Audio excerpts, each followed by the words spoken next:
Hello guys, good morning, જય માતાજી। તો પડી ગઈ છે સવાર અને આપણે આવી ગયા છીએ દુકાને આવી ગયા છીએ। તો પેલી બાજુ આપણી દુકાન છે, જોઈ શકો છો તમે। અને કામ ચાલુ કરવાનું હતું પણ આજે લાઈટ નહીં આવવાની, લાઈટ આવશે 12 વાગ્યા પછી। તો મતલબ બપોર પછી જ હવે લાઈટ આવશે એટલે પછી આપણે કામ ચાલુ કરશું। જય માતાજી મિત્રો, હવે લાઈટ નહીં તો હવે આપણે દુકાન સાફ કરવાની છે એવું પપ્પાએ કહી દીધું છે, એટલે આપણે હવે દુકાન સાફ કરવી પડશે। લાઈટ નહીં એટલે દુકાન સાફ કરવાની, દુકાનની સાફ સફાઈનું કામ હવે ચાલુ કરી દીધું છે। તમે જોઈ શકો છો આ બાજુ બધું, આ બાજુ આપણે નાખવાનું છે, આ બાજુ નાખવાનું છે અને દુકાન સાફ કરવાની છે। અને બીજું વગર મેને તમે જોઈ શકો છો, આ જો મીર છે। પછી આજે લાઈટ નહીં કેવું લાગે? લાઈટ નથી તો બહુ સારું છે। હે કામ કરવાનું નથી મનિયાને આજે, કામ નહીં કરવાનું એવું કહે છે આજે મનિયા પણ આ અમે તો પંખારા જો સાફ કરીએ છે, હા જોઈ શકો છો ગાઈસ। કામ લાઈટ નહીં પણ અમારે કામ તો કરવું જ પડે, કેમ કે અમને પગાર કપાઈ જાય। પગાર નહીં, આજે બધી જ સાફ સફાઈ મહિના 2 મહિનાની સાફ સફાઈ આજે ચાલુ રહેશે। એવું છે? હા, કાલુ કાકા આવે એટલે પછી સાફ સફાઈ એમને થોડીક કરાવીએ। પછી તો મિત્રો દુકાન સાફ થઈ ગઈ છે, તમે જોઈ શકો છો। દુકાન એકદમ ક્લીન કરી નાખ્યું છે, સાફ બધું હટાવી નાખ્યું છે। અને આ મીર સાફ કરવા નહીં લાગે આજે, મેં ના કરું યાર સાફ, મેં ના કરું એવું કહે છે। સંજય કરવા લાગી હતી થોડીક, વે નહીં, આખી દુકાન જ મેં સાફ કરી, ખાલી વિડીયો બનાવી। એને નહીં સાફ કરી, અમે બે મળીને સાફ કરી હતી ના બરોબર। તો દુકાન સાફ થઈ ગઈ છે, કામ તો આજે થવાનું નહીં એ તો બધાને ખબર છે। શું ગયા દાડે કોમ કરે છે?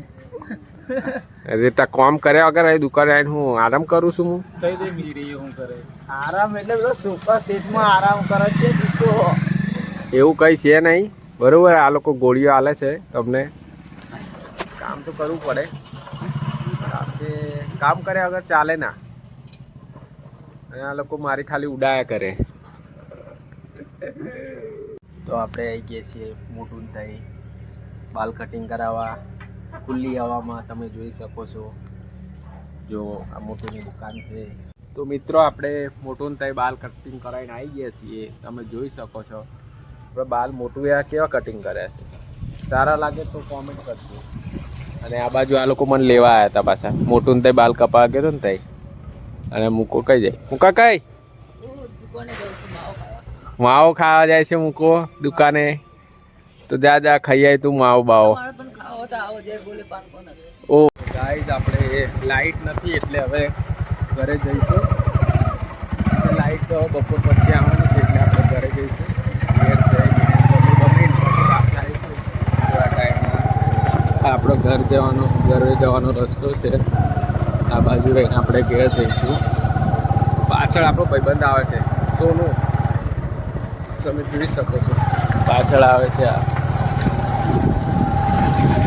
તો હવે ઘેર જઈશું પછી પાછા આવીશું દુકાને 2 વાગે, અને આ સોનું જાય છે એ જાય। જોઈ શકો છો કાળું રસ પીવે છે શેરડીનો।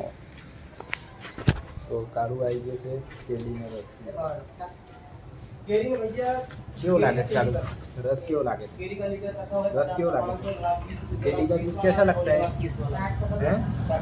कैसा लगता है? पशु बोलतो नहीं, रस पीवा में मशगूल થઈ ગયો છે एकदम। रस पी के तेरे को कैसा लगा? कैसा लगा? मस्त लगा ऐसा बोल रहा है। अभी रस को क्या करना है? अभी पी लिया तो अभी चले जाए घर पे, अभी नहीं पीने का ना? पेट फुल हो गया है, नहीं पीना, अभी नहीं पिएगा। जय माताजी મિત્રો, આપણે આવી ગયા છીએ જમી બમીની દુકાને અને રોટેશનમાં, અને કાલુ કાકા પણ આવી ગયા છે। આજે તો બહુ મોડું થયું મિસ્ત્રી, આજે તો બહુ મોડું થયું, શું કામ હતું? તારી જોડે કોમ કરવા ગયો ને પાછો તું મને કહે છે પાછું મોડું થયું હવાથી 7 વાગ્યા તારી જોડે શું કામ કરું છું કઈ અહીં લાઈટો જ નહીં કઈ હવે નહીં આપણે નતા ગયા પદમલા કામ કરવા પદમલા નહીં બધે લાઈટો નહીં આ માણસ બહુ જુઠ્ઠું બોલે છે આયા છે 1 વાગે તો 1 વાગે જા તું 1 વાગે આવ્યો તું 1 વાગે આવ્યો એવું છે તારે હવે કઈ હેડ્યા હવે હેડે કોઈનું કરવા એટલે કોમ કરવા તારે બીજું શું કરવા તારે તું શું સમજ્યો બીજું કયું છે બીજું કરવાનું આ રોટેશન में कोयला बाहर वगाड़ना चाहिए था हमें મને એવું લાગે છે પંચર થઈ ગઈ છે અમારા લાલભાઈની એક્ટિવા એટલે આ મિસ્ત્રીને જોડે લઈને જાય છે ટાયર બાયર ખોલશે અને પછી પંચર કઢાવશે કઢાવશે નહીં પંચર બનવા વાળશે કઢાવશે એટલે કે કાંટો છે એવું છે કાંટો છે તો વાગી ગયું છે કાંટો પંચર તો કઢાવવા જવું છે દવાખાનું છે એવું છે તારા હા જઈ આવો જાઓ